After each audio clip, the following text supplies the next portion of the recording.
Hola a todos. En esta primera práctica informática vamos a ver cómo liquidar en Excel una cuenta corriente. En las cuentas corrientes pueden ser de interés no recíproco o de interés recíproco. En verdad se solucionan de la misma forma, ya que lo único que quiere decir interés no recíproco es que la cantidad de intereses que me pagan por el saldo a mi favor, que sería sobre saldos acreedores, es menor que lo que tengo que pagar de intereses por saldos a favor del banco.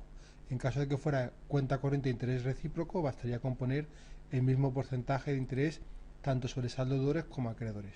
Lo más normal es que siempre el banco me pague menos por mi saldo de lo que yo debo pagar por el saldo a favor del banco. Nos encontramos también ante una serie de datos, movimientos en cuenta, que debe ser el enunciado. Aquí tenemos dos tipos de fecha, fecha de la operación y fecha de valor, que pueden coincidir o no. En este caso nosotros, por simplificarlo el estudio, vamos a considerar que la fecha de la operación coincide con la fecha de valor, ¿de acuerdo?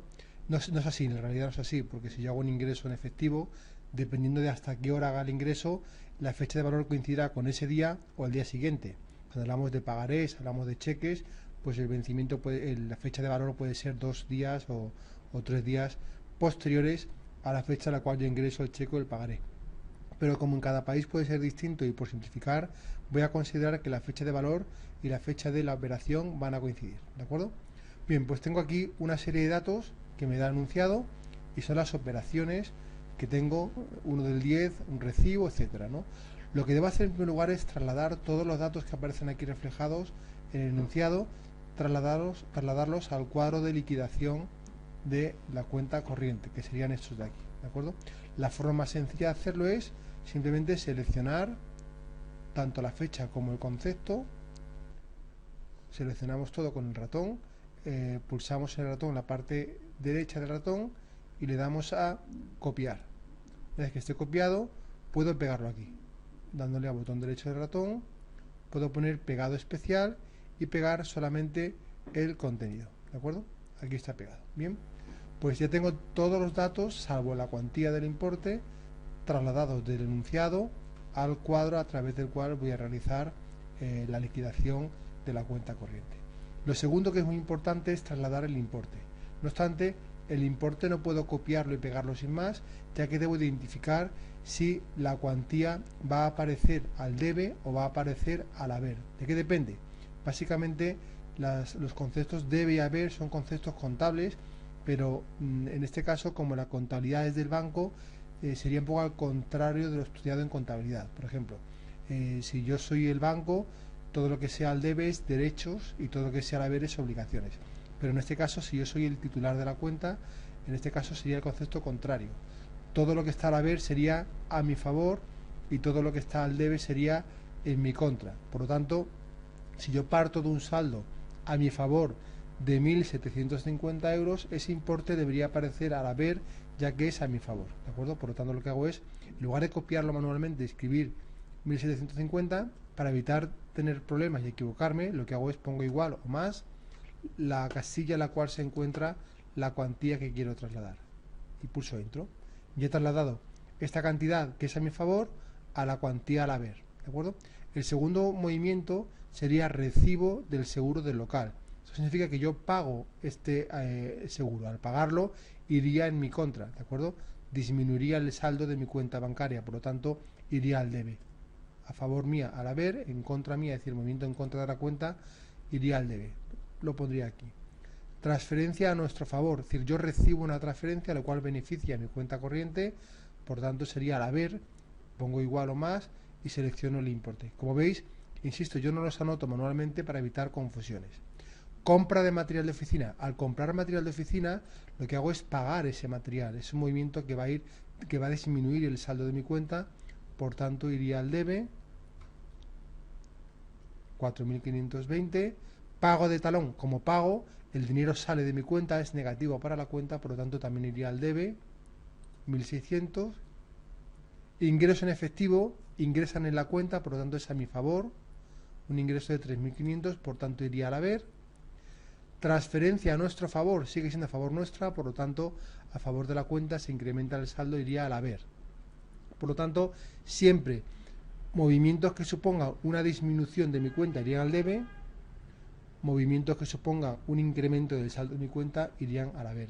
Pago con tarjeta es un pago que yo realizo, por tanto iría al debe por el importe de la tarjeta, 900. Domiciliación de recibos significa que yo pago a través de una domiciliación bancaria, pago una serie de recibos, por lo tanto el movimiento va a ir contrario a mi cuenta, va a disminuir el saldo de mi cuenta, iría por tanto al debe. Y por último, pago, perdón, lo he hecho mal, sería simplemente poner más y el importe. Siempre los importes aparecen en positivo, ¿de acuerdo? Y por último, pago con cheque, como también disminuye mi saldo bancario, lo pondría al debe. Como veis, es muy sencillo, simplemente lo que tengo que hacer es asegurarme de que cualquier pago que realice mi cuenta corriente va a ir al debe, cualquier ingreso que reciba mi cuenta corriente va a ir al haber. Por lo tanto, es importantísimo tener en cuenta esto a la hora de trasladar todos los importes desde el enunciado hasta el cuadro en el cual voy a resolver la liquidación de la cuenta, ¿de acuerdo? Lógicamente, cuantías al haber me van a generar saldos acreedores y cuantías al debe me van a generar saldos deudores. Si yo parto de un saldo a mi favor, de una cuantía al haber, lógicamente eso significa que yo tengo un saldo acreedor por el mismo importe. Es decir, si yo tengo un movimiento inicial, es un saldo a mi favor de 1.750 euros, significa que el saldo del que parto es un saldo acreedor, ya que es a mi favor, de esta cantidad. Bien, si después yo tengo una cantidad a mi favor de 1.750 y pago 375, hay que tener en cuenta que yo pago una cantidad sobre un saldo que tengo y que esa cantidad que pago es menor que el saldo anterior, por lo tanto seguiré teniendo un saldo a mi favor. Si yo tenía 1.750 y de ese saldo pago 375, sigo teniendo un saldo acreedor. Ahora bien, ¿cuál será la cuantía? La diferencia entre la cantidad que yo tenía previamente y la cantidad que pago. Por lo tanto, sigo teniendo un saldo acreedor, es decir, positivo a mi favor, pero en este caso disminuyo el importe del saldo de la cuantía que acabo de pagar. Si yo tengo un saldo acreedor de 1.375 euros y me ingresan más dinero, seguiré teniendo un saldo acreedor, en este caso superior.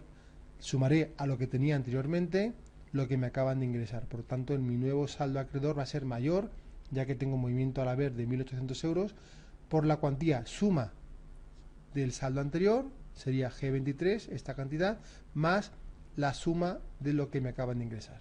Bien, tengo un saldo acreedor de 3.175 euros. En este caso, yo parto de un saldo a mi favor de esta cantidad y realizo un pago de 4.520 euros.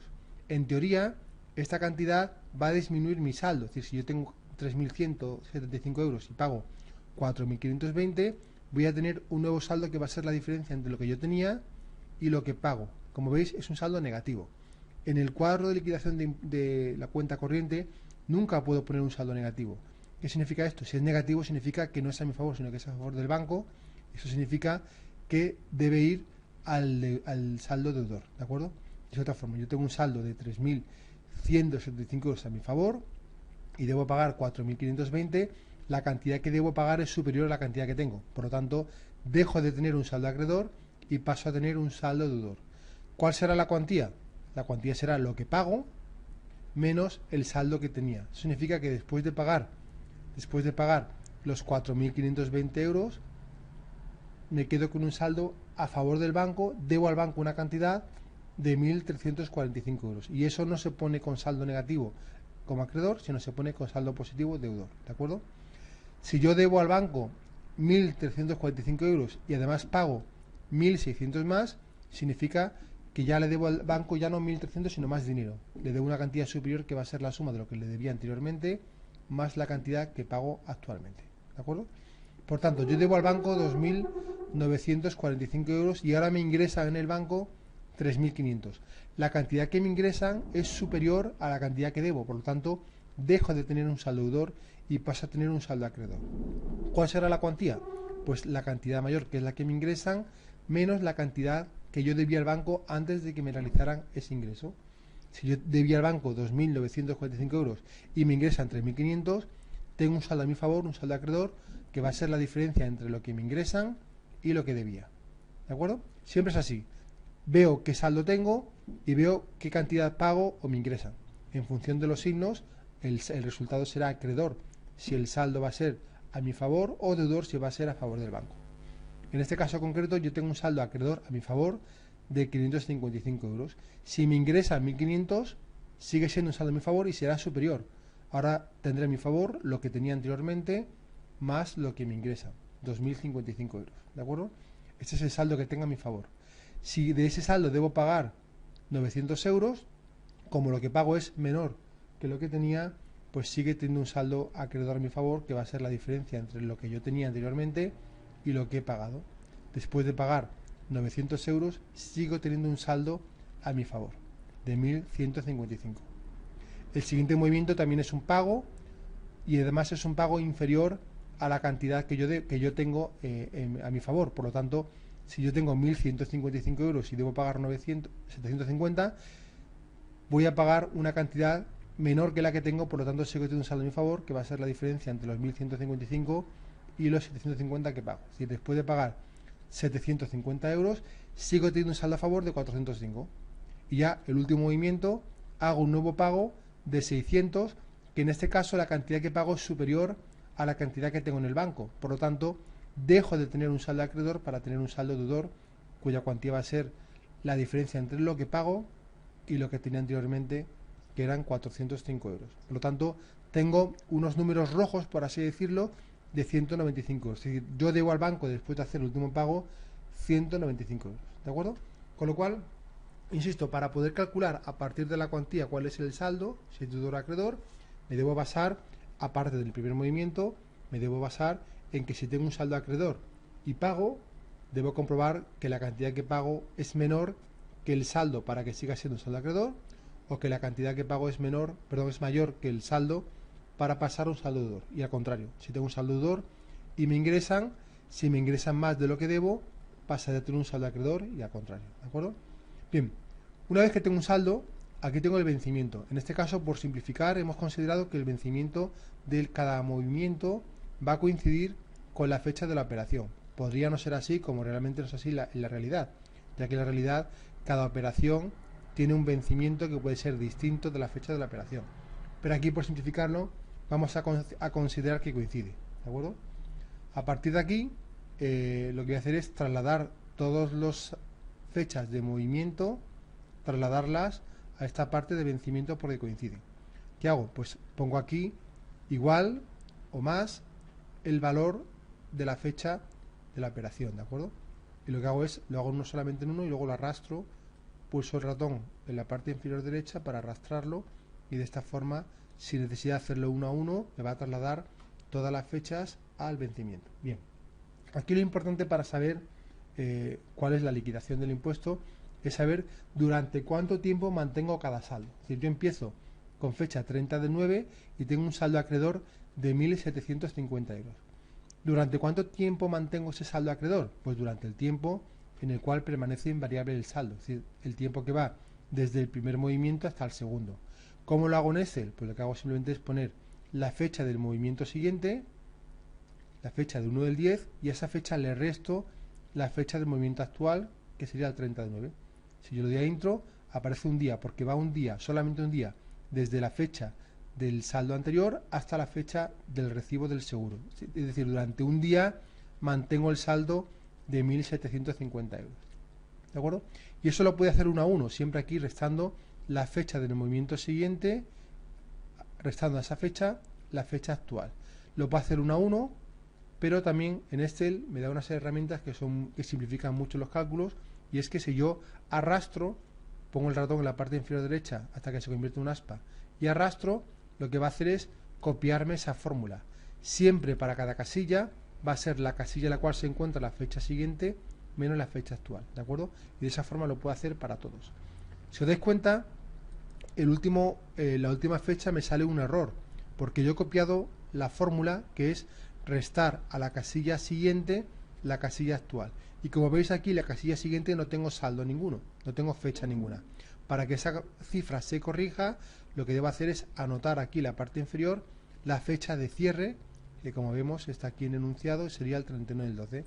Automáticamente, al colocar aquí esta fecha y pulsar intro, se corrige la fórmula, porque yo al operar en Excel con casillas solamente, una vez que modifique las celdas que aparecen en cada fórmula, el resultado sale correcto. ¿De acuerdo?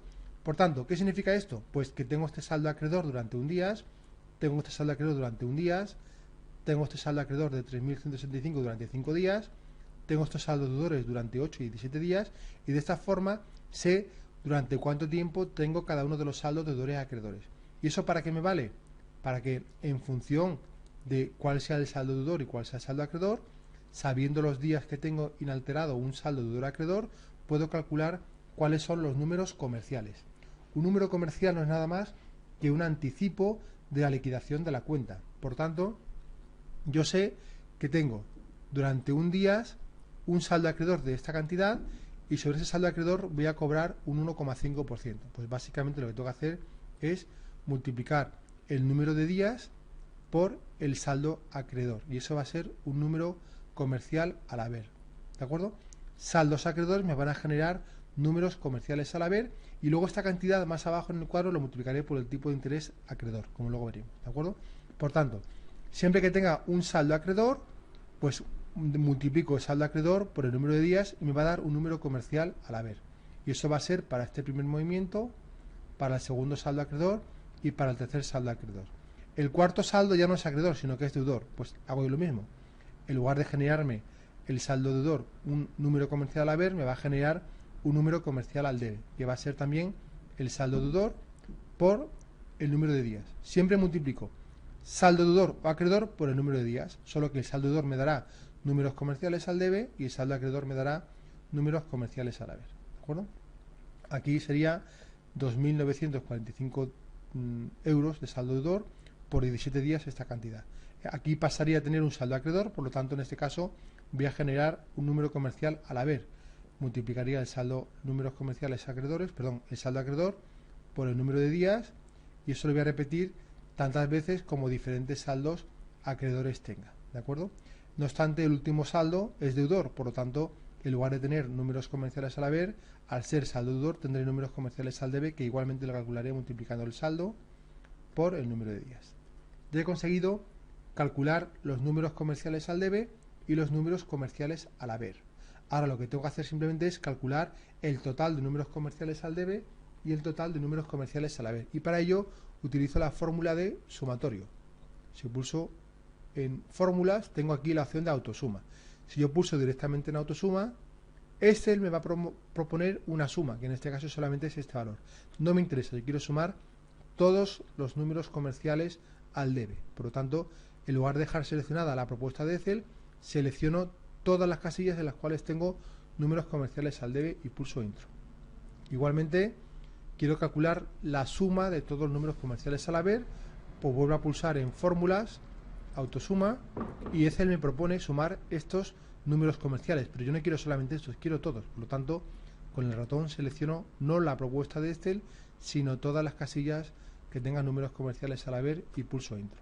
De esta forma calculo el total de números comerciales al haber, que sería 67.120, y el total de números comerciales al debe, que sería 63.945.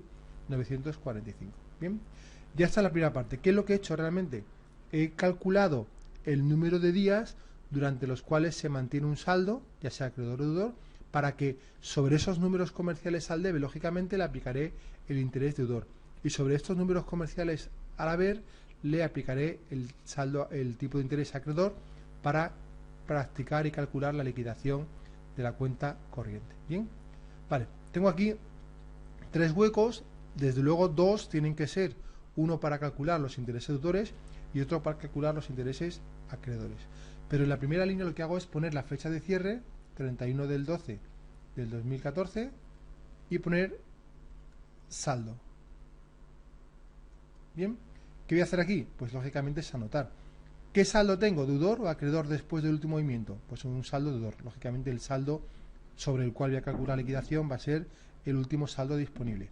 Mucha gente se equivoca, aquí lo que hace es calcular la suma de todos los saldos deudores o la suma de todos los saldos acreedores. Eso es un gran error. Ojalá si yo tuviera una cuenta en la cual tengo saldo acreedor siempre, al final de la operación, a la liquidación, tuviera como saldo la suma de todos los saldos. No tiene que ver.